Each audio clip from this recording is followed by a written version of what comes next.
ননিং শারদাং দেবীং রামকৃষ্ণং জগদ্গুরুং পাদপদ্মে তয়ো শ্রিত্বা প্রণমামি মুহুর্মুহু।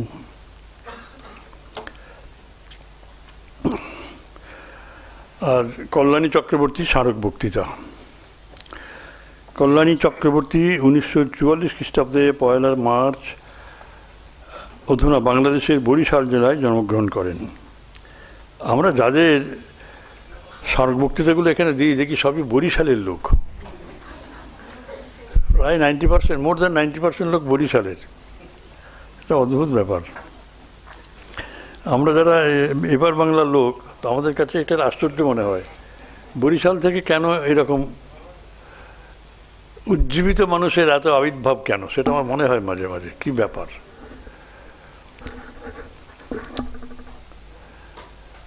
যাই হোক, পিতা দেবেন্দ্রনাথ এবং মাতা সুবর্ণপ্রভা দেবী। কল্যাণী চক্রবর্তীর পিতা শিক্ষক এবং উভয়ই ছিলেন স্বাধীনতা সংগ্রামী। কল্যাণী দেবীর লেখাপড়া এই বাংলায় চলে আসার পরে আরম্ভ হয়। বর্তমান উত্তর 24 পরগনার কল্যাণগড় বালিকা বিদ্যালয়ে পড়াশোনা শেষ করে হাবড়া শ্রী চৈতন্য কলেজ থেকে স্নাতক হন। এরপর গোবরডাঙ্গা শিক্ষণ ট্রেনিং কলেজ থেকে বিএড পাস করেন। কল্যাণী চক্রবর্তী বেশ কিছুকাল দুটি উচ্চ বালিকা বিদ্যালয়ে শিক্ষকতা করেন, কিন্তু স্বাস্থ্যের কারণে অন্যান্য অসুবিধার জন্য চাকরিতে ইস্তফা দেন। তার স্বামী ডক্টর সত্যব্রত চক্রবর্তী একজন নৃতত্ত্ববিদ এবং শিক্ষাবিদ হিসেবে পরিচিত। ডক্টর সত্যব্রত চক্রবর্তী দীর্ঘকাল অ্যানথ্রোপোলজিক্যাল সার্ভে অফ ইন্ডিয়াতে উচ্চ পদে আসীন ছিলেন এবং তিনি দীর্ঘ 8 বছর কলকাতার এশিয়াটিক সোসাইটির সাধারণ সম্পাদকের দায়িত্ব পালন করেন। ডক্টর সত্যব্রত চক্রবর্তীর পিতা স্বর্গীয় শচীন্দ্রনাথ চক্রবর্তী পূর্ববঙ্গের এক উচ্চ বিদ্যালয়ের অবসরপ্রাপ্ত প্রধান শিক্ষক ছিলেন এবং তার মাতা কিরণবালা দেবী একজন নিষ্ঠাবতী গৃহবধূ এবং পাড়া প্রতিবেশী নির্ভরযোগ্য আশ্রয়স্থান হিসেবে পরিচিত। কল্যাণ চক্রবর্তীর একমাত্র পুত্র ডক্টর শুভব্রত চক্রবর্তী এবং পুত্রবধূ ডক্টর ইন্দ্রজিৎ কাউর দুজনই অণুজীব বিজ্ঞানের কৃতি গবেষক। এরা দেশে বিদেশে প্রচুর খ্যাতি লাভ করেছেন। কল্যাণী চক্রবর্তী নিরক্ষরতা দূরীকরণ প্রভৃতি সমাজসেবামূলক বহু কাজে নিজেকে যুক্ত রেখেছিলেন। নিজ প্রচেষ্টায় বহু বিষয়ে শিক্ষা লাভ করেছিলেন।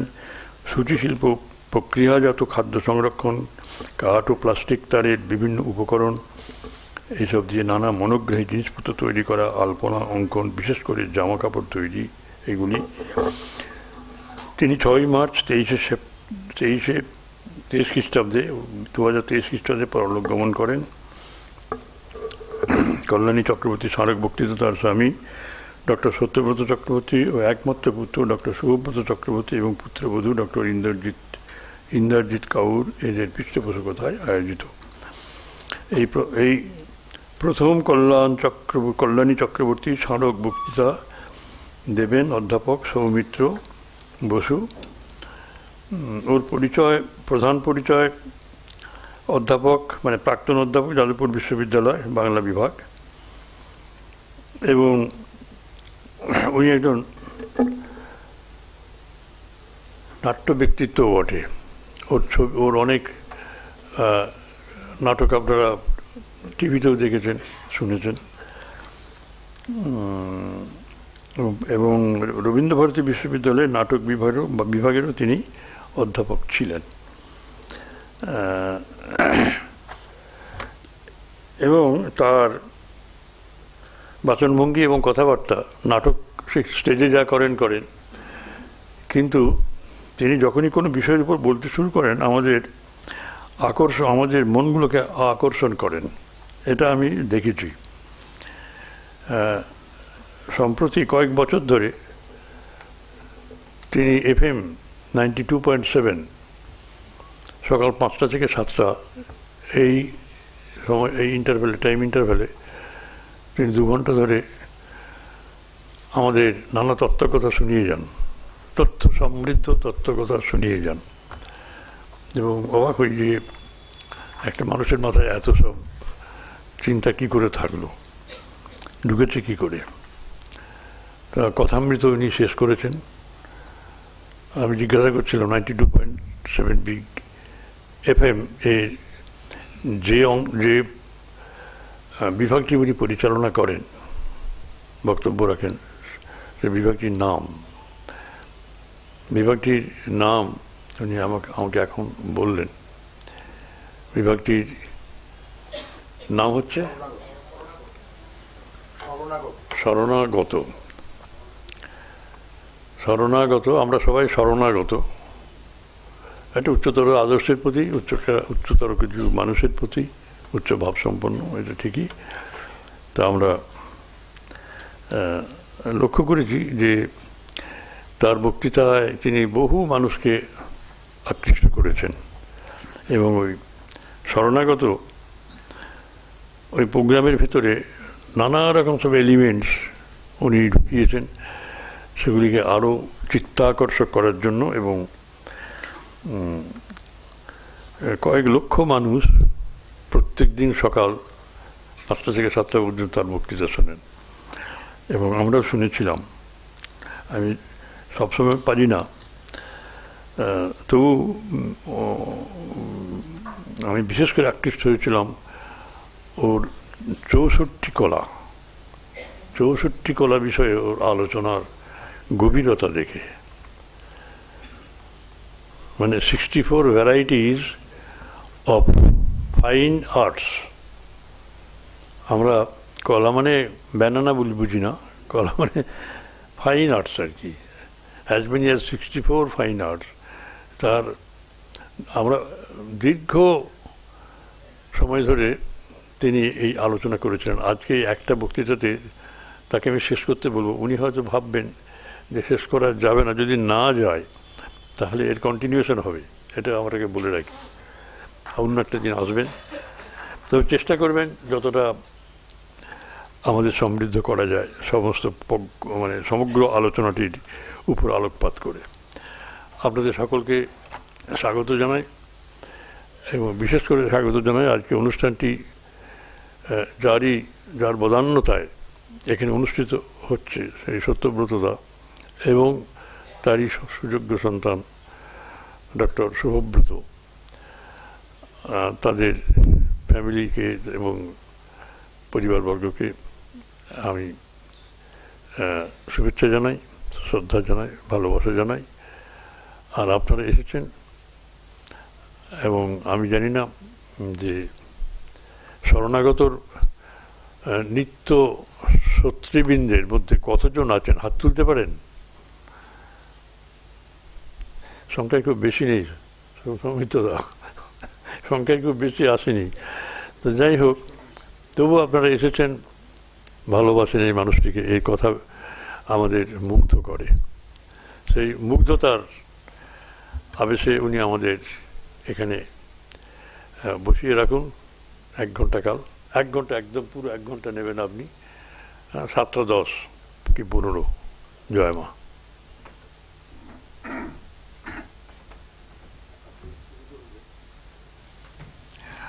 আমি আপনাকে স্বামী রঙ্গনাথানজি গীতা সেট উপহার দিচ্ছি। এটা বাংলায় অনুবাদ, উনি ইংরেজিতে বলেছিলেন।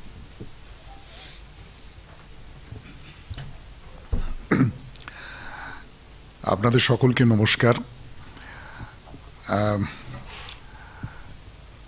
গোলপার্কের শ্রীরামকৃষ্ণ মিশন থেকে আমাকে আহ্বান করা হয়েছে একটি বক্তৃতা দেওয়ার জন্যে। এটা আমার কাছে একটা খুব বড় সম্মানের জায়গা। কিন্তু মহারাজ একটু আগে আমার সম্পর্কে আমার পরিচয় দিতে গিয়ে যে সমস্ত কথাবার্তা বললেন, তাতে আমার খুব সংকোচ হচ্ছে। আমি বেতারে একটা অনুষ্ঠান করে থাকি, সেটা তো করে থাকি, অনেক দিন ধরে করছি, কিন্তু আমি যে খুব একটা মহারাজ যেরকম একটা ছবি তৈরি করবার চেষ্টা করলেন আমার সম্পর্কে, আমি তার ধারে কাছেও যাই না। সেই হিসেবে আমি সত্যি সত্যি খুব সংকোচ বোধ করছি। আমি বিশেষভাবে ধন্যবাদ জানাচ্ছি এই কল্যাণী চক্রবর্তীর পরিবারের যারা এসেছেন, তাদের সঙ্গে আমার আলাপ হলো, এবং তারা এইরকম একটা বক্তৃতার আয়োজন করেছেন। আমি শুনলাম যে এটাই কল্যাণী চক্রবর্তীর নামে প্রথম বক্তৃতা। সেই প্রথম বক্তৃতাটা আমাকে দেবার জন্য আহ্বান করা হয়েছে, এটাও আমার কাছে একটা পরম গৌরবের বিষয়। আর শেষ যে কথাটি বলে আমি আমার আলোচনার মধ্যে ঢুকে পড়ব, সেটা হচ্ছে এই যে আমি 64 কলা নিয়ে কিছু কথাবার্তা বলেছিলাম, সেইটা দীর্ঘদিন ধরে বলবার একটা অবকাশ ছিল। ওখানে অনেক দিন ধরে বলা যায়, ওখানে কোনো সময়ের বাঁধা ধরা নেই। তো মহারাজের সেটা পছন্দ হয়েছিল, তিনি আমাকে বলেছিলেন যে আপনি এইটা নিয়ে একদিন এখানে বলুন। কিন্তু এইটাই নিয়ে আমি যে খুব কথা বলতে পারবো আজকে এরকমটা নয়, তার কারণ এটা অনেক দিন ধরে চলবার মতন অবকাশ থাকবে এমনটা তো ভাবিনি। ফলে আমি আমার বক্তৃতাটাকে খানিকটা ছোট করে সাজিয়ে নিয়েছি। তার মধ্যে কিছু কিছু বিষয় এসেছে যে বিষয়গুলো হয়তো কেন নিশ্চিতভাবেই আমি বেতারে বলিনি। তো যাই হোক, সেই সমস্ত নিয়ে মোটামুটি 64 কলাটা মাথায় রেখেই আমি দুটো চারটে কথা একটু বলি। কিন্তু তার আগে আর একটা কথা একটু বলে নেওয়া দরকার। যখন আমাকে বলা হলো যে কল্যাণী চক্রবর্তী স্মারক বক্তৃতা দিতে হবে, তখন আমি জিজ্ঞেস করছিলাম যে আচ্ছা, এই কল্যাণী চক্রবর্তী সম্পর্কে খুব প্রাথমিক একটা আন্দাজ কিছু পাওয়া যাবে? তা যে আন্দাজটুকু আমি পেলাম, সেই আন্দাজটুকুর মধ্যে যেটা পাওয়া গেল সেটা হচ্ছে সেলাই করতে খুব ভালোবাসতেন এবং পছন্দ করতেন, খাদ্য সংরক্ষণ, কাঠ খোদাই, হস্তশিল্প, আলপনা ইত্যাদি ইত্যাদি এইসব ব্যাপারে তার খুব আগ্রহ ছিল এবং কুশলতা ছিল। তো তখন আমি সত্যি, মহারাজ আমাকে বলেছিলেন 64 কলার ওপর আপনি একদিন বলবেন, সেটা আমার মাথা থেকে বেরিয়ে গিয়েছিল, বলবো না, মাথার তলার দিকে চলে গিয়েছিল। এইটা দেখে, এই পরিচয়টা দেখে আমার মনে হলো যে আচ্ছা, এর সঙ্গে তো তাহলে 64 কলার সঙ্গে তো কোথাও কল্যাণী চক্রবর্তীর কোনো একটা সম্পর্ক তৈরি হতে পারে। তার স্মরণে যে বক্তৃতা হচ্ছে, সেই বক্তৃতায় হয়তো এই বিষয়টা নিয়েই দুটো চারটে কথা বলা যেতে পারে। এই সূত্রে আমি আর একটা কথাও বলি, সেটা হলো যে এই যে 64 কলা কথাটা বলা হচ্ছে, কলা মানে শিল্প, 64 রকমের শিল্পের কথা বলা হচ্ছে আমাদের প্রাচীন শাস্ত্রে। 64 রকমের শিল্প। আপনারা এটা বুঝতেই পাচ্ছেন যে 1 ঘন্টার একটা বক্তৃতায় 64 রকমের শিল্প নিয়ে কথা বলবার কোনো সুযোগই থাকা সম্ভব নয়। তার কারণ তাহলে আচ্ছা, এক একটা কলা নিয়ে 1 মিনিটেরও কম সময় ধরে বলতে হয়, কাজী ওইটা নয়। কিন্তু আমি নিজে একটা কথা বলি, এই যে আজকের এই বক্তৃতাটা দেওয়া হচ্ছে শ্রীরামকৃষ্ণ মিশনের যে সভাগৃহ, সেই সভাগৃহে। আমি বলছি এই কলা বা এই যে শিল্পকলা, এর সঙ্গে কোথাও কিন্তু খুব গভীরভাবে ধর্মের একটা সম্পর্ক আছে। এই সম্পর্কটা আমি গোড়ায় একটা দুটো কথায় একটু বলে নেবার চেষ্টা করি, তাহলে হয়তো আজকের এই সভায় 64 কলা নিয়ে কথা বলবার যে প্রাসঙ্গিকতা, সেইটা আপনাদের সামনে আমি প্রকাশ করতে পারবো। ধর্ম কাকে বলে, এই কথাটা যদি আমি সামনে রাখি, মহারাজের সামনে বা আপনাদের অনেকের সামনেই এই কথাটা বলতে আমার সংকোচ হচ্ছে, কিন্তু এটা খুব পুরনো চালু কথা যে ধৃ ধাতু থেকে ধর্ম এসেছে। যা কিছু আমাকে ধারণ করে রাখে তাই ধর্ম, এবং যা কিছুকে ধারণ করে আমি জীবনের পথ পার হয়ে চলে যাই সেটাই আমার ধর্ম। এই ধর্ম নানান রকমের হতে পারে।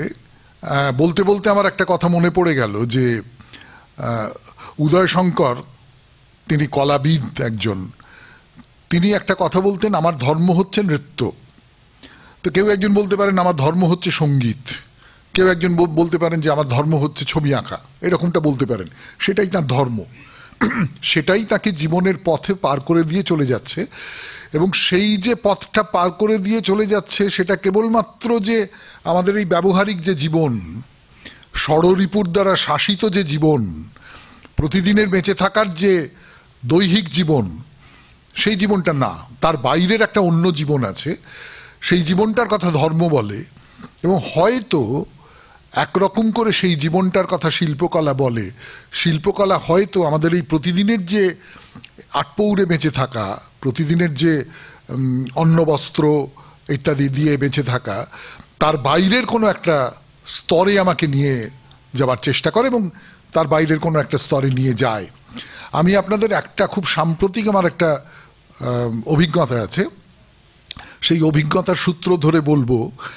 কেননা শিল্পের সঙ্গে এখন টাকা পয়সা উপার্জনের একটা সম্পর্ক তৈরি হয়ে গেছে, তার সূত্র ধরে এই রকমের একটা ধারণাও তৈরি হয়ে গেছে যে একজন যখন একটা শিল্প তৈরি করছেন, তখন তিনি পয়সাটা রোজগার করবার জন্য একটা জিনিস বানাচ্ছেন। এর চেয়ে বেশি কিছু নয়। কিন্তু আমি সেই প্রসঙ্গটায় আসবো পরে। কিন্তু আমি এই কথাটা খুব সোজা কথায় এই কথাটা আমি বলতে চাই যে ধরা যাক ঠাকুর শ্রী রামকৃষ্ণ পরমহংসদেব তিনি নিজে গান বাঁধতে পারতেন, তিনি খুব চমৎকার গান গাইতে পারতেন। স্বামী বিবেকানন্দ অসামান্য গায়ক ছিলেন, সে কথা আমরা সকলে জানি। শ্রী রামকৃষ্ণ পরমহংসদেবের খুব নিকট ভক্তদের মধ্যে যিনি ভক্ত ভৈরব তিনি ছিলেন গিরিশচন্দ্র ঘোষ, তিনি থিয়েটারের মানুষ ছিলেন এবং শ্রীরামকৃষ্ণ থিয়েটার দেখতে গেছেন। তার সেই বিখ্যাত কথা আপনারা সকলে জানেন যে থিয়েটারে লোকশিক্ষা হয়। এবং বিনোদিনীর সম্পর্কে সেই গল্প চালু আছে, সেটা কেবলমাত্র নিমাই সন্ন্যাস দেখে রামকৃষ্ণ পরমহংসদেব বলেছিলেন যে তোমার চৈতন্য হোক, এই কথাটাই নয়। এর বাইরে সেই বিখ্যাত গল্প আপনাদের অনেকেরই জানা যে শ্রীরামকৃষ্ণ তখন খুব অসুস্থ, কাউকে তার সঙ্গে দেখা করতে দেওয়া হচ্ছে না, বিনোদিনী দেখা করবেনই। শেষ পর্যন্ত তিনি সাহেব সেজে কোট প্যান্ট টুপি টুপি পরে ভেতরে গিয়ে দেখা করলেন, ঠাকুরের সঙ্গে দেখা করলেন এবং ঠাকুর খুব মজা পেয়েছিলেন। অর্থাৎ এই প্রশ্রয়টাও কিন্তু ঠাকুর দিয়েছিলেন। তো এই যে, এবং আমি তো আপনারা শুনলেন যে আমি কথামৃত থেকে খানিকটা অংশ পাঠ করি আমার এই যে সকালবেলার যে অনুষ্ঠান তাতে, এবং সেখানে আমি এই কদিন আগেই পড়ছিলাম, আমার খুব চমৎকার লাগছিল। আমি সেই চমৎকার লাগার কথাটাও বলেছি আমার অনুষ্ঠানের মধ্যে যে এটি ছেলে যাত্রা দলের একটি ছেলে, এমনি যাত্রা দেখে ফাত্রা লোকে, আর যাত্রা যারা করে তাদের তো কোনো ঠিক ঠিকানা নেই, সবচেয়ে ফালতু লোক আর কি জগতের, এইরকম তো একটা ধারণা ছিল তখনকার দিনে, তো ছিলই 19 শতকের কথা যদি বলি আপনাদের। তো সেখানে যাত্রা দলে সে বিদ্যার পাঠ করে, সে এসেছে ঠাকুরের কাছে এবং ঠাকুর তার সঙ্গে কথা বলছেন। তার সে সংসার করেছে, তার বউ আছে, একটি মেয়ে ছিল, সে মারা গেছে, আর একটি মেয়ে হয়েছে।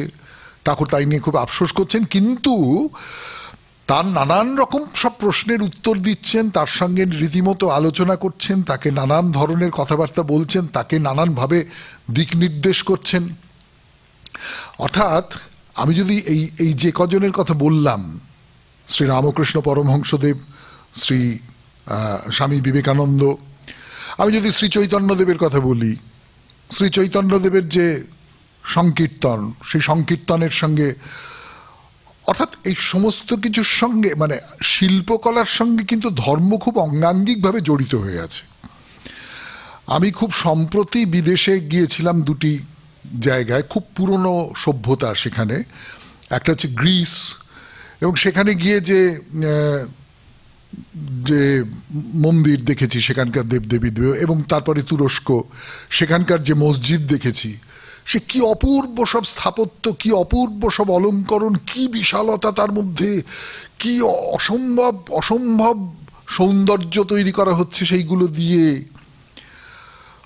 আমি যে কথাটা বলবার জন্য এত সব কথায় বিস্তারিত হয়ে গেলাম সেটা হচ্ছে এই যে শিল্পকলা, ধর্মের সঙ্গে যে শিল্পকলা যুক্ত হয়ে যাচ্ছে তার পেছনে একটা কারণ আছে বলে আমার নিজের ব্যক্তিগতভাবে মনে হয়।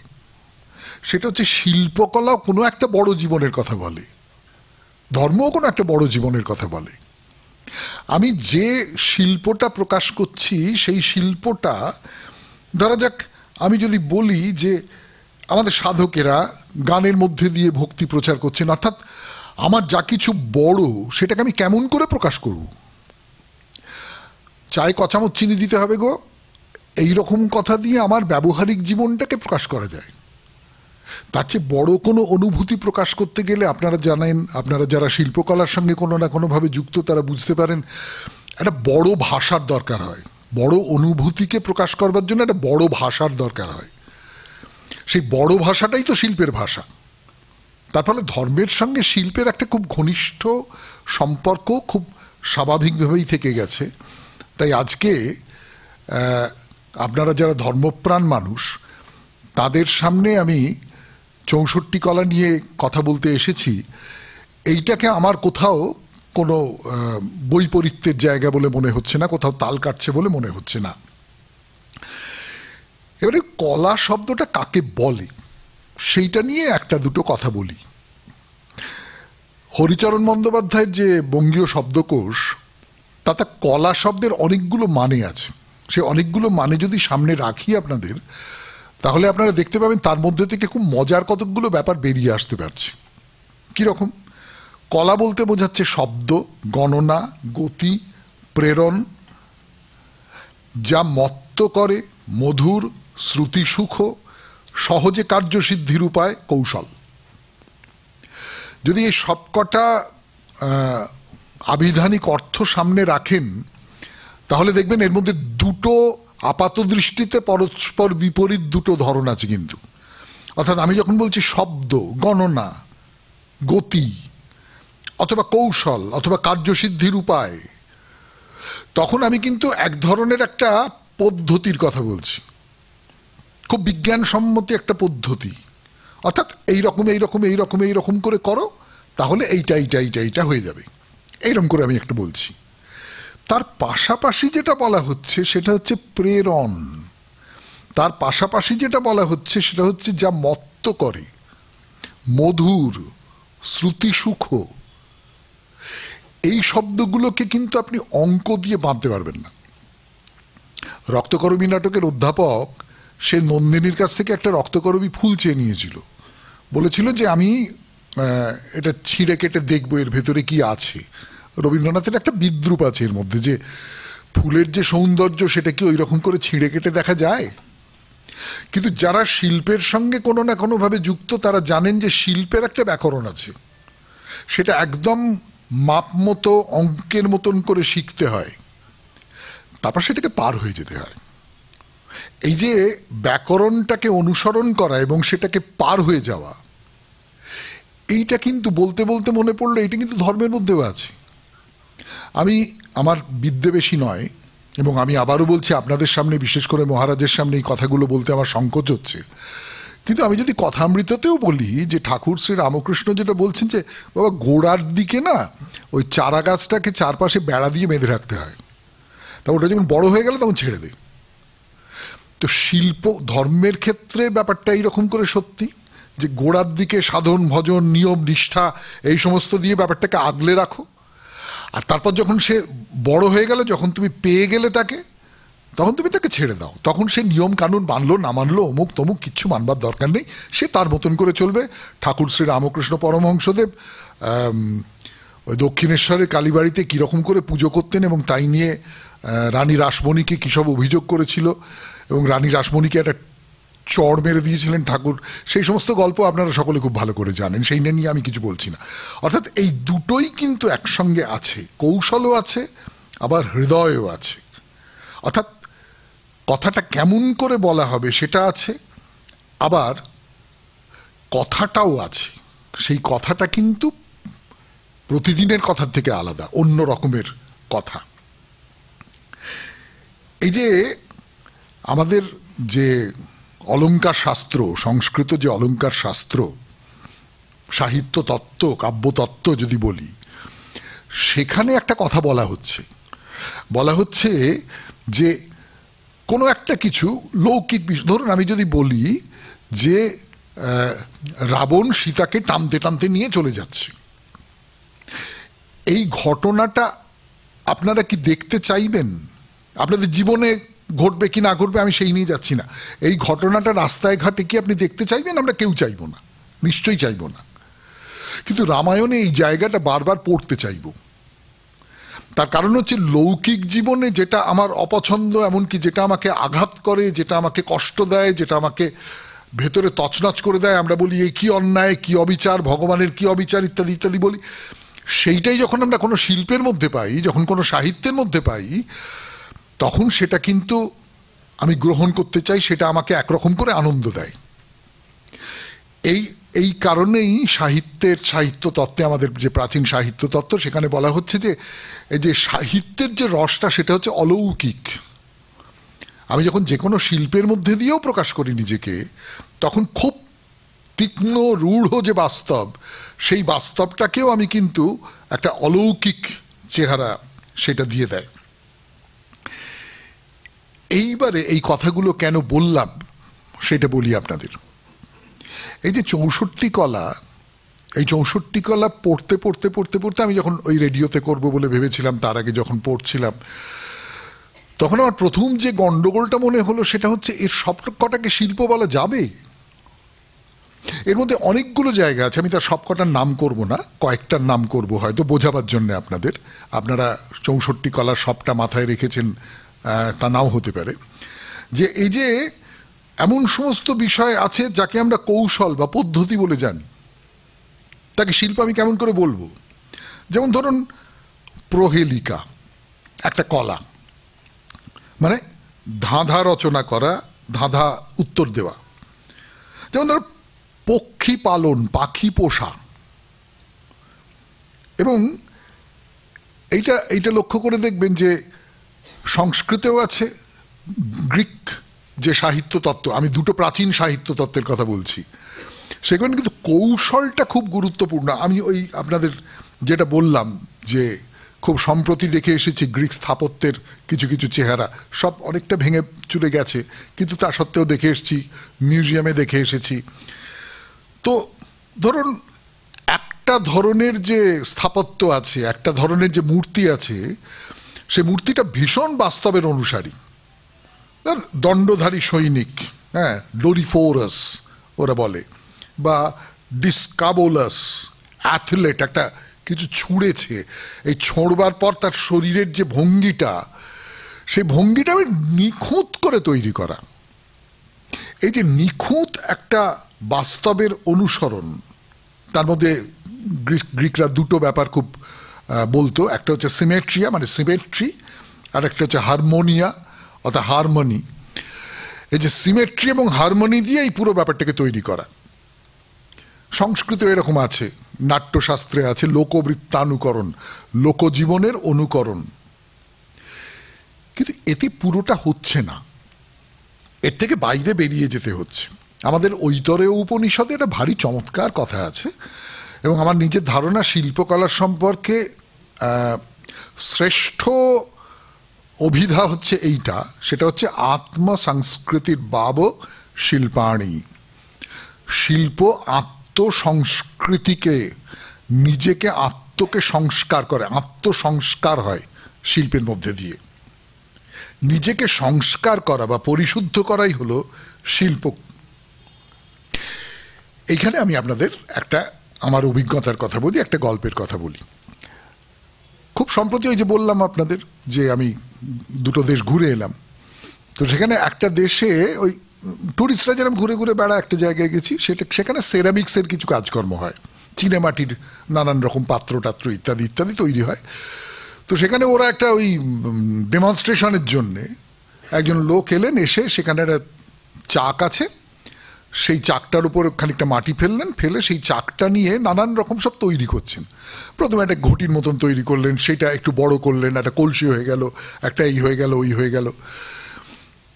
আমি দেখছি যে এই ভদ্রলোক এটা করেন, মানে ট্যুরিস্টরা এলে তাদের আকর্ষণ করবার জন্য এই কাজটা করা তার চাকরির একটা অঙ্গ। এটা প্রতিদিনই করেন, প্রতিদিনই তাকে করতে হয়, সেটা আমি জানি, প্রফেশনালি এইটা তার কাজ। কিন্তু আমি যেটা লক্ষ্য করছিলাম সেটা আমি বলি আপনাদের, সেটা হচ্ছে এই মানুষটি যখন শুরুটা করলেন মজা, ওদের তো একটা মজা করে এরকম করে, তারপর না আস্তে আস্তে আস্তে আস্তে কিরকম নিবিষ্ট হয়ে গেলেন। আমি তখন বুঝতে পারছিলাম উনি কিন্তু নিজেকে রিপিট করা যাকে বলে, নিজেকে পুনরাবৃত্তি করা যাকে বলে, সেইটা করছেন না। উনি কিন্তু সত্যি সত্যি এটা তৈরি করছেন, যত্ন নিয়ে, নিজের সমস্ত একাগ্রতা নিয়ে, সমস্ত মনোযোগ নিয়ে করছেন। তার মানে কৌশলটা দেখাচ্ছেন উনি, কিন্তু কৌশলটা দেখাতে দেখাতে কোথাও, আমি অভিনয়ের জগতের লোক, এখানে আমার এক কাকা এসেছেন, তিনি অভিনয় জগতের লোক ছিলেন, খুব করে দিচ্ছি এইরকম করে করতে গেলেও কিন্তু কোথাও একটা কৌশলকে ছাপিয়ে সত্য বেরিয়ে আসে।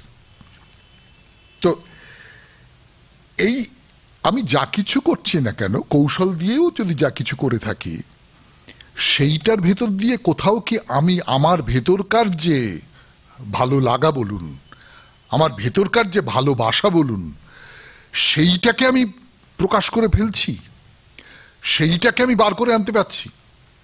যদি বার করে আনি তাহলে ধরুন ভোজন রচনা, মানে ভোজন রচনা একটা কলা, কিন্তু 64 কলার মধ্যে অন্যতম একটা ভোজন রচনা, কেমন করে তুমি খাবার টেবিল ঠিকঠাক করবে, বা ধরা যাক ক্ষৌরকর্ম,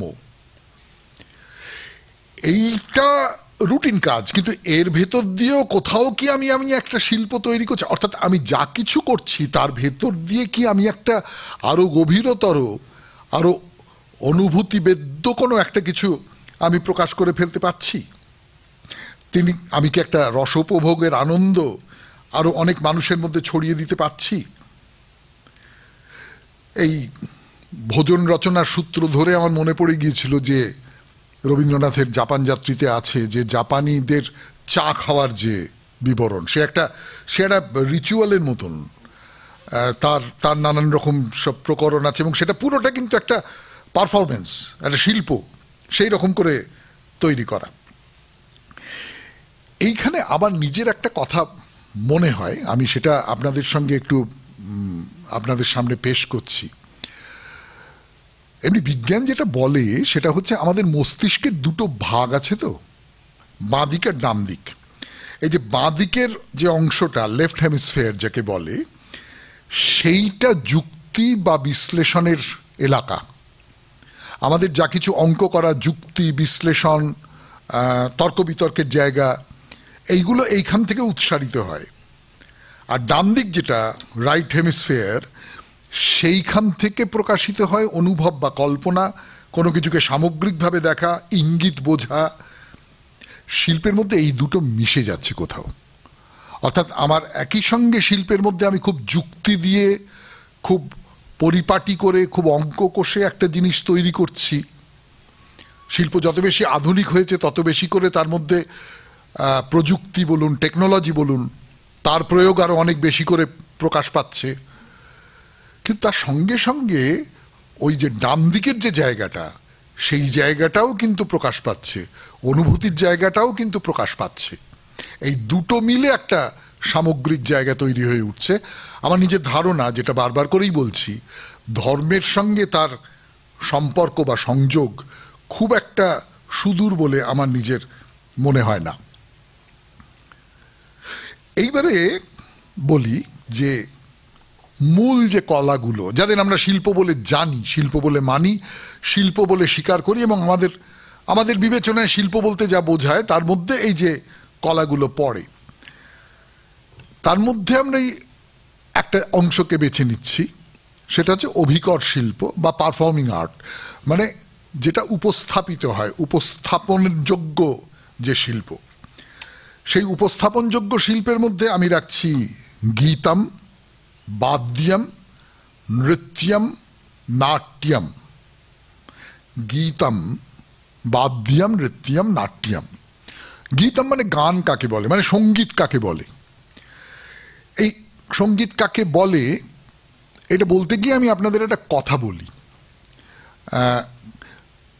এই কথাটা আমরা মনে রাখছি, কিন্তু বারবার বললে পুনরাবৃত্তি হয়ে যাচ্ছে, যে এই রামকৃষ্ণ মিশনে সঙ্গীতের বহুল পরিমাণ ব্যবহার আছে ইত্যাদি ইত্যাদি, সেইগুলো নিয়ে আমি বলছি না। কিন্তু সঙ্গীতের মধ্যে দুটো ব্যাপার আপনারা লক্ষ্য করে দেখেছেন কিনা আমি জানি না, নিশ্চয়ই লক্ষ্য করে দেখেছেন। প্রথম যেটা লক্ষ্য করবার বিষয়, সেটা হচ্ছে সঙ্গীতের মধ্যে কিন্তু একটা, এই যে আমরা বলি সুর, সঙ্গীতের মধ্যে কিন্তু একটা কথা বলার যে ধরন, তাকে বাড়ানো কমানো আছে। আমি ব্যাপারটা বোঝাতে পারলাম কিনা জানি না। আমি ভয়ঙ্কর খারাপ গান করি, ফলে আমি আপনাদের গান গেয়ে বোঝাবো কি করে আমি সেটাও বুঝতে পারছি না। কিন্তু ধরা যাক আমি যদি বলি যে ভালোবাসি ভালোবাসি এই সুরে কাছে দূরে জলে স্থলে বাজায় বাঁশি, তো আমি যদি কথায় বলি তাহলে বলি ভালোবাসি ভালোবাসি এই সুরে কাছে দূরে জলে স্থলে বাজায় বাঁশি। আপনারা সকলে সুরটা জানেন, সেই সুরটা মনে করে নেবার চেষ্টা করুন। আমি গাইলে সেই সুরটার থেকে অনেক দূরে চলে যাব। না না, তো কেলেঙ্কারি হয়ে যাবে কিন্তু। হ্যাঁ, গানের মানুষ পাগল নাকি, অসম্ভব। আপনি গেয়ে দিন। তো এই যে ধরুন ভালোবাসি ভালোবাসি লম্বা করে দেওয়া হলো, শব্দগুলোকে কিন্তু শব্দের যে নিজস্ব যে মাপ, যতখানি সময় জুড়ে যতখানি আয়তন জুড়ে শব্দটা তৈরি হয় তার থেকে বড় করে দেওয়া হয়, কখনো ছোট যে করে দেওয়া হয় না তা নয়, এরকমটা করা হয়। এইটা একটা। আর দ্বিতীয় যেটা লক্ষ্য করবার মতন, আপনারা নিশ্চয়ই লক্ষ্য করেছেন, সেটা হচ্ছে ধরুন আমি এই ভালোবাসি ভালোবাসি গানটা ধরেই যদি কথা বলি, তাহলে এই গানটা কিন্তু ভালোবাসি ভালোবাসি সেই সুরে কাছে দূরে জলে স্থলে বাজায় বাঁশি, আবার ভালোবাসি ভালোবাসি সেই সুরে জলে। কেন রে বাবু, একবার তো বললো তো, শুনলাম তো, আবার কেন?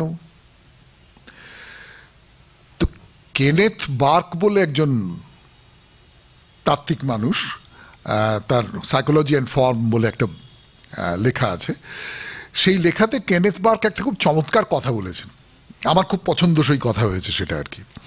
সেটা হচ্ছে বার্ক বলছেন যে কথার মানে কি, কোনো একটা কিছু বুঝিয়ে দেওয়া, কোনো একটা কিছুর মানে বুঝিয়ে দেওয়া, এটা হচ্ছে কথার মানে। মানে কথা এই জন্যে হয়, গান কিন্তু কোনো একটা কিছু বুঝিয়ে দেবার জন্যে নয়, সে কিন্তু আসলে আপনার মনের মধ্যে আবেগ জাগিয়ে দেবার জন্যে।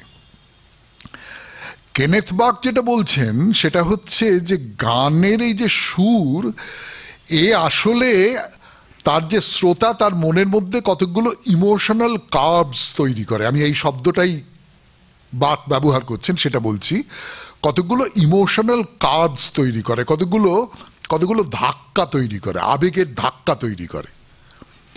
ভালোবাসি ভালোবাসি এই সুরে কাছে দূরে জলে স্থলে বাজায় বাঁশি বললে যেটা তৈরি হয়, ওটা সুরে যদি করি তাহলে ওই কথাটা অন্য কতকগুলো, তখন কথাটা খানিকটা আবছা হয়ে গিয়ে তার ভেতরকার যে ব্যঞ্জনাগুলো সেইগুলো বেরিয়ে আসতে থাকে। এই কারণেই ধরা যাক আমাদের যে ধ্রুপদী সঙ্গীত, সেই ধ্রুপদী সঙ্গীতের ক্ষেত্রে কথাটাকে মুছে দেওয়া হয় কিন্তু। মানে আপনারা যদি খেয়াল শোনেন, আপনারা সকলেই জানেন, মার কাছে মাসির গপ্প করছি, সেখানে কিন্তু কি কথাটা আছে, হয়তো একটা লাইন আছে এবং সেই লাইনটাও কিচ্ছু বোঝা যাচ্ছে না। বাড়েগোলাম আলীর কোনো একটা গান শুনছি আমি, কথার লাইনটা কিচ্ছু বোঝা যাচ্ছে না, কিন্তু সুরটাই বোঝা যাচ্ছে, এবং সেই সুরটাই কতকগুলো ওই ইমোশনাল কার্ভস কতকগুলো তৈরি করছে। এর ফলে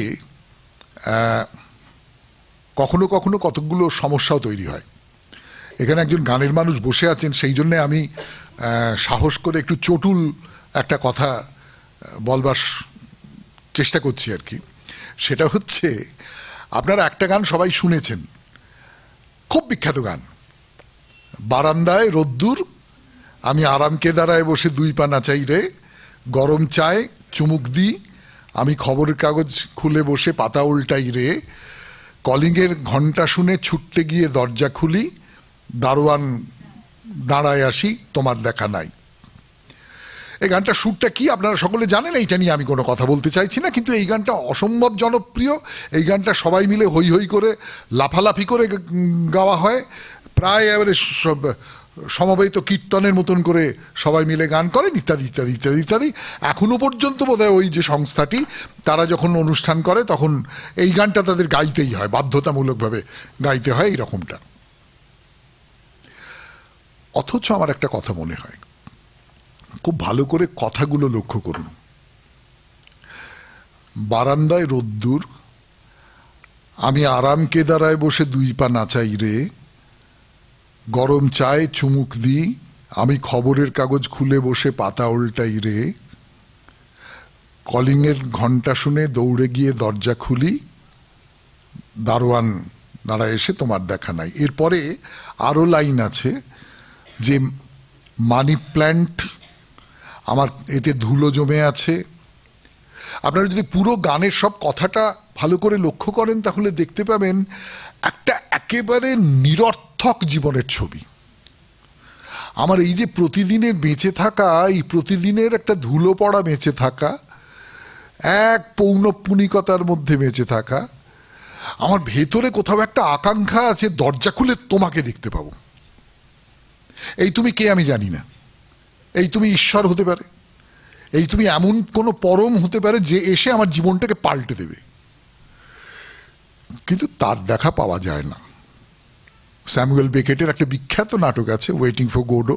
দুজন মানুষ তারা গোডোর জন্যে, গডের জন্যে বা গড জাতীয় কোনো কিছুর জন্য অপেক্ষা করে থাকে, কিন্তু শেষ পর্যন্ত আসে না, শেষ পর্যন্ত আসে না, শেষ পর্যন্ত আসে না। আমার গানের কথাগুলো শুনে মনে হয় এই গানটা তো একঘেয়ে একটা জীবনের গান, কিন্তু এই গানটা সুরটা ওই রকম করে দিয়ে এই গানটা একটা হাল্লার গান করে দেওয়া হলো। আমি জানি না যারা গানটা লিখেছেন, যারা গানটা তৈরি করেছেন তাদের নিশ্চয়ই যুক্তি আছে একটা, আমার নিজের এইরকম একটা কথা মনে হয়েছে। কিন্তু গানের ক্ষেত্রে কি হয় তাহলে, আবার সংকোচের সঙ্গে বলতে হচ্ছে আমাকে, গানের ক্ষেত্রে যেটা হয় এই যে বাড়ানো কমানোর যে ব্যাপারটা, এই বাড়ানো কমানোর ব্যাপারটা, এই যে অতিরেক, আমি যদি বলি অতিরেক শব্দটা আমি যদি বলি, শিল্পিত অতিরেক, এই শিল্পিত অতিরেকের ব্যাপারটা হচ্ছে আমি ওই কথার ভেতরকার যে স্পন্দনটাকে, আমি ওই কথার ভেতরকার যে মানেগুলোকে, মানে অনুভবের মানেটাকে, সেইটাকে আমি বার করে আনবো। আমি আর একটা রবীন্দ্রসঙ্গীতের কথা বলি, তুমি যে চেয়ে আছো আকাশ ভরে, আপনারা সকলেই জানেন এই গানটা, এই যে তুমি যে চেয়ে আছো আকাশ ভরে, মানে পুরো আকাশটা ভরে তুমি চেয়ে আছো আমার দিকে, পুরো বড় একটা আকাশ যেন তাকিয়ে আছে আমার দিকে। এই যে সুর ব্যাপারটা এইটা করে, কথাকে তার যে আগলটা আছে, কথাকে তার যে খাঁচাটা আছে, সেই খাঁচার থেকে মুক্ত করে দেয়। তো এইবারে আমি আসি বাদ্যের কথায়। বাদ্য মানে আমি তাল বাদ্যের কথাই বলি মুখ্যত। একটা খুব ইন্টারেস্টিং জিনিস আছে আমার নিজের, যেটা মনে হয় সেটা আপনারা দেখবেন যে তালবাদ্যের মধ্যে যিনি বাজাচ্ছেন তার হাত কাজ করছে বা কিছু কাজ করছে এবং কতগুলো আওয়াজ হচ্ছে, সেই মানুষটির কোনো দৈহিক প্রকাশ ঘটছে না, ওই সে তার যে হাত পা নড়ছে সেটা ছাড়া। কিন্তু লক্ষ্য করে দেখবেন এই তালবাদ্য কোথাও আপনার ভেতরে কিন্তু একটা তালবোধ জাগিয়ে তুলছে। এটা কিছুতেই হতে পারে না যে আপনি একটা বাজনা শুনে আপনার শরীরে কোনো একটা প্রতিক্রিয়া হচ্ছে না, হচ্ছেই। এবং এই যে তালটা, এটাও আপনারা খেয়াল করে দেখেছেন নিশ্চয়ই, এই তালটা কিন্তু আমাদের শরীরের মধ্যে আছে, আমাদের নাড়ির মধ্যে আছে, আমাদের হৃৎপিণ্ডের মধ্যে আছে। আমি অনেক সময় রবীন্দ্রভারতীতে পড়াতাম, সেই সূত্র ধরে ছাত্রদের সঙ্গে একটা পরীক্ষা নিরীক্ষা করতাম। সেই পরীক্ষা নিরীক্ষাটা আপনাদের সঙ্গেও করতে পারি। ধরুন আমি যদি বলি যে একটা লোক সে খুব অন্যমনস্কভাবে কি একটা ভাবছে সে,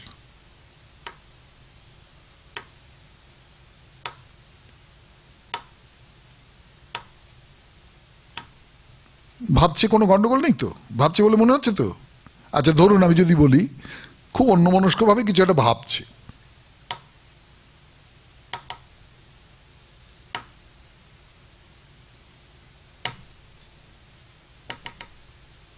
মনে হবে? তার কারণ হচ্ছে যে মুহূর্তে আমি তালটাকে ভেঙে দিচ্ছি সেই মুহূর্তে ওটা একটা সচেতনতার প্রকাশ ঘটছে।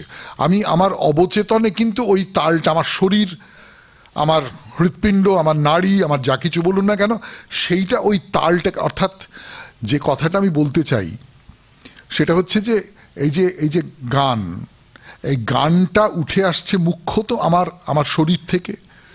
এই যে বাজনা, এই বাজনাটা উঠে আসছে আমার শরীর থেকে। নৃত্য, হাত পা নাড়া, এর মধ্যে একটা অতিরেক আছে, একটা বাড়াবাড়ি আছে, শিল্পী তো একটা বাড়াবাড়ি। আমরা কথা বলতে বলতে হাত পা নাড়ি, সেইটা নৃত্যের মধ্যে দিয়ে অনেক বেশি।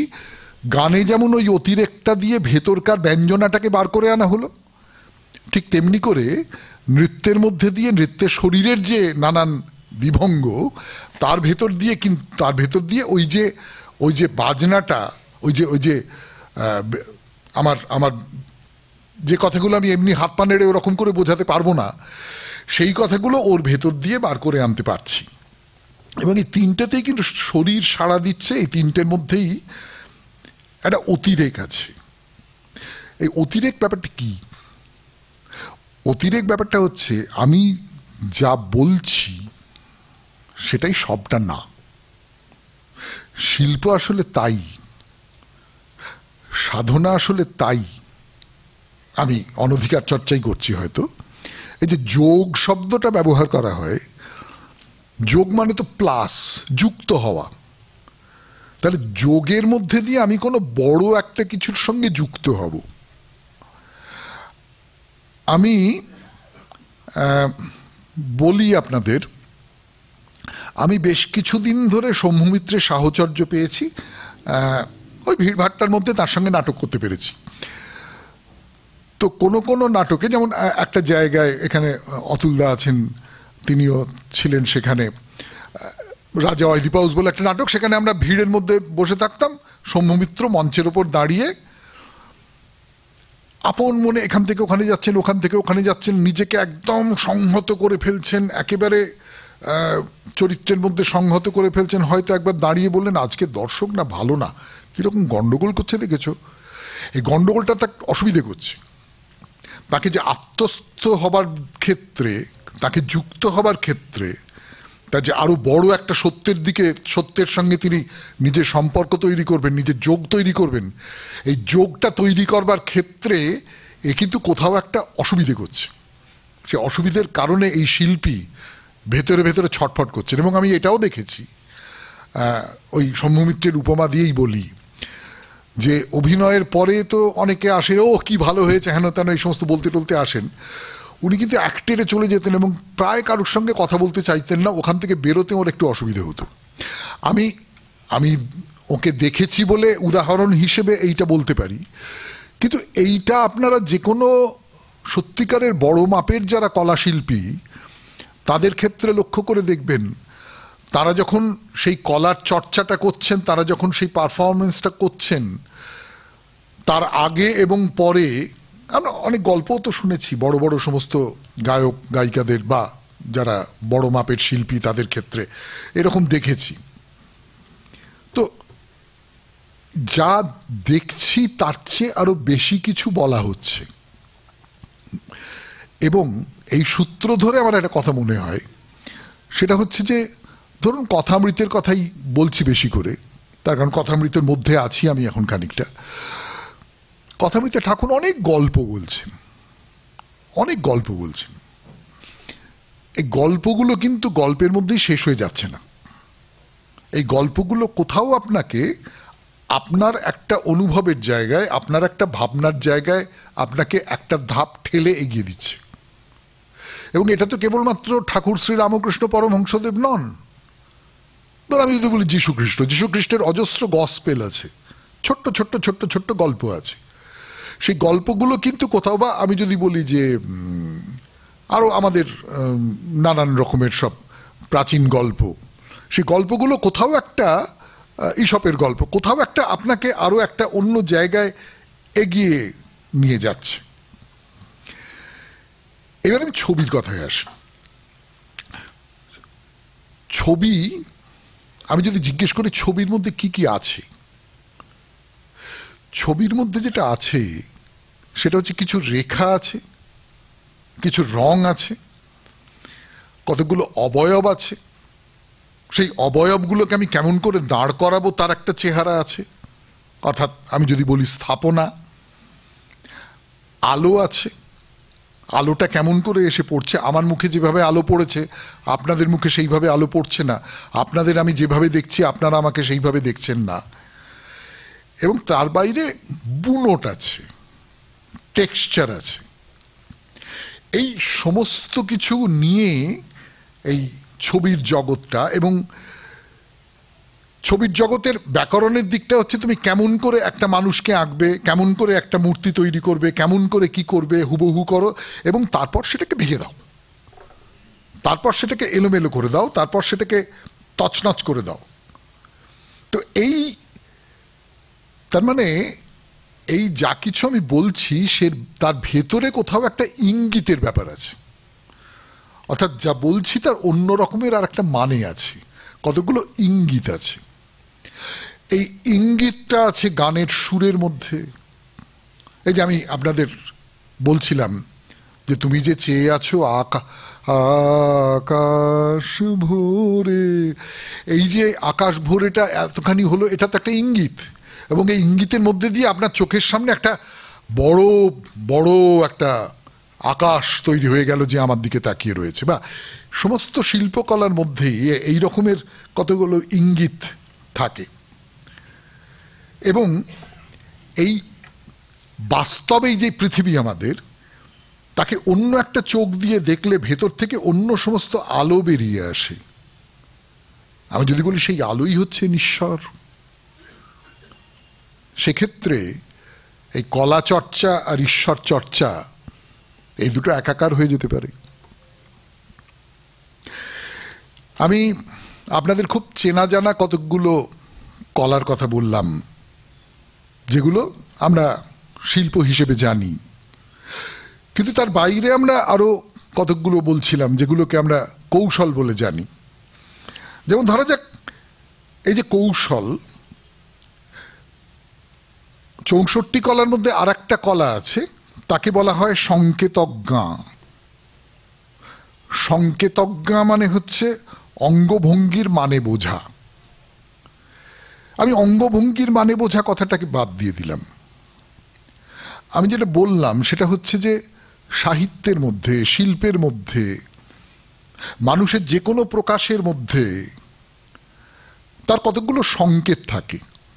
মানুষের যে কোনো প্রকাশের মধ্যে তার কতগুলো ইঙ্গিত থাকে। সেই ইঙ্গিতগুলোকে ধরতে পারা, আমি আবারও ধর্মের দিকে নিয়ে যাই যদি, ঈশ্বরের দিকে নিয়ে যাই যদি, সেটা হচ্ছে যে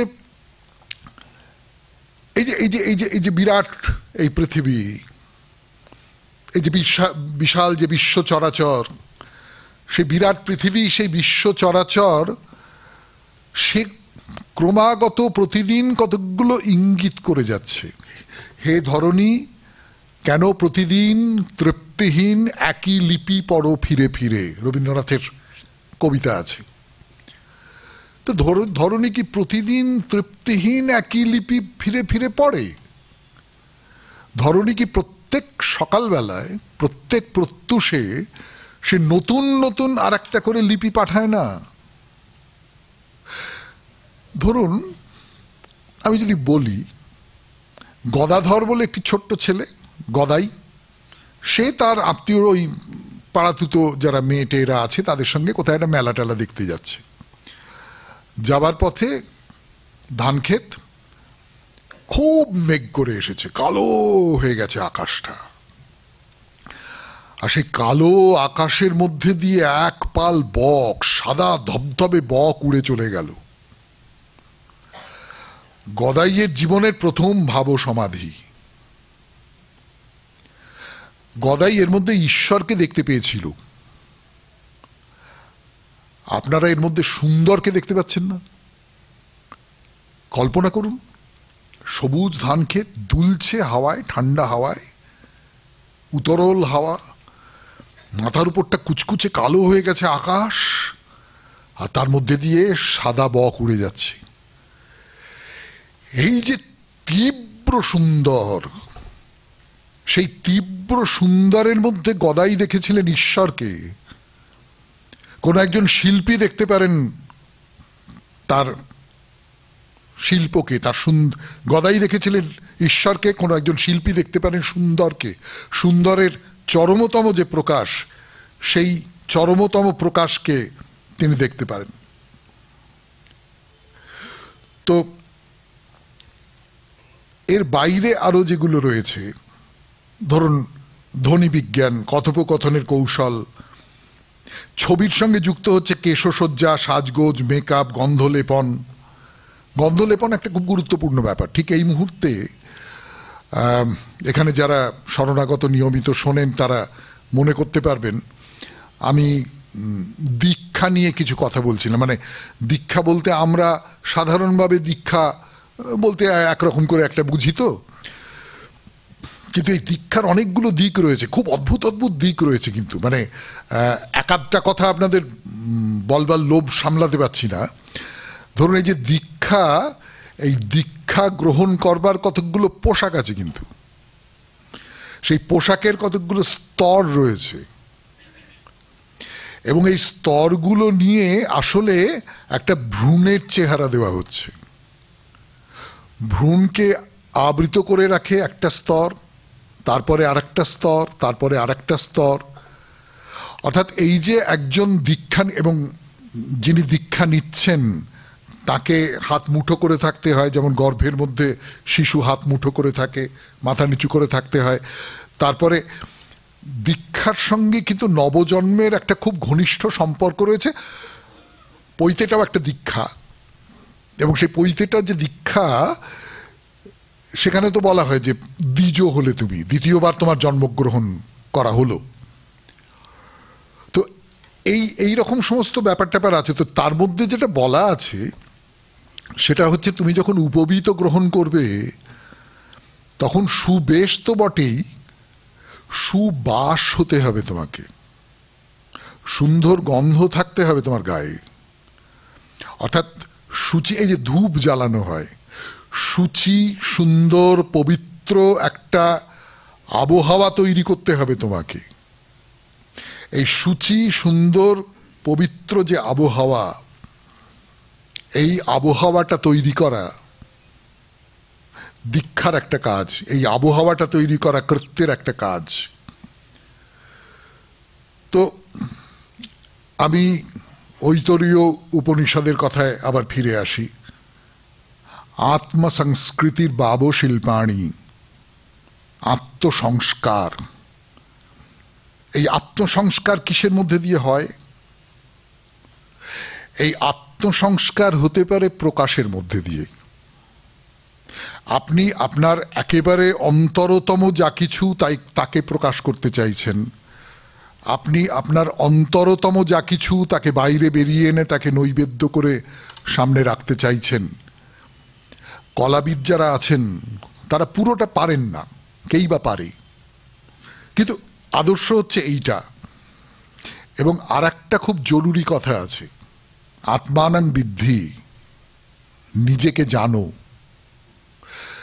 আমি আমার কথা শেষ করব গ্রিক দার্শনিক সোক্রাতেসের একটি কথা দিয়ে। সোক্রাতেস, তার তো মনে হচ্ছে যে আমি তো তেমন কিছু জানি না, তো সবাই তাকে খুব জ্ঞানী বলে, পণ্ডিত বলে, ইত্যাদি ইত্যাদি বলে। তিনি দেলফির মন্দিরে গেছেন, গিয়ে দেখেছেন যে সেখানে একটা লেখা রয়েছে, গ্রিক ভাষায় একটা লেখা রয়েছে। এখন আর সে লেখা পড়বার কোনো উপায় নেই, আমি গিয়ে দেখে এসেছি। তার বাংলাটা হচ্ছে নিজেকে জানো। কি আশ্চর্য একটা কাণ্ড! আমাদের ভারতীয় শাস্ত্রে বলা হচ্ছে আত্মানং বিদ্ধি, নিজেকে জানো, আর দেলফির মন্দিরেও সেই কথা লেখা রয়েছে, নিজেকে জানো। এই নিজেকে জানাটাই হচ্ছে সাধনা, এই নিজেকে জানাটাই হচ্ছে শিল্প, এই নিজেকে জানাটাই হচ্ছে প্রকাশ। নমস্কার।